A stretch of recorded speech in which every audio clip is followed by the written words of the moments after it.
Tarixdə elə bir fırıldaqçı olub ki, o xəyali bir ölkəni insanlara satıb və milyardlarla dollar müqabilində. Tarixin ən böyük fırıldaqçısı Qriqor Makqregor və ya onun xəyali ölkəsi Poeisdir. 1820-ci illərdə Şotlandiyalı hərbiçi Makqregor Londona gəldi və elan etdi ki, o, Mərkəzi Amerikada Poeis adlı bir cənnət ölkəsi şahzadəsidir. O dedi ki, orada çaylarda qızıl axır.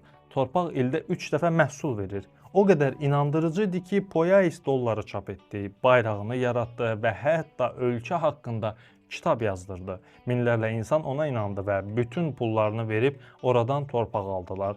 250-dən çox insan gəmilərə minib bu cənnətə köçməyə getdi. Amma oraya çatanda dəhşətə gəldilər. Poeis yox idi.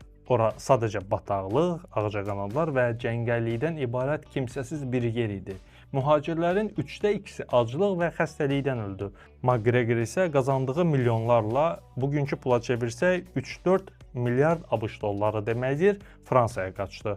İnanılmazdır, amma o heç vaxt həbs olunmadı və eyni fırıldağı bir neçə il sonra yenidən cəhd etməyə çalışdı. Dostlar, əgər videonu bəyəndinizsə, kanalımıza abunə olmağı, videonu like etməyi və öz dəyərli fikirlərinizi aşağıdakı şərh bölməsində bizimlə bölüşməyi unutmayın. Sağ olun və salamat qalın. Növbəti videoda görüşənədək.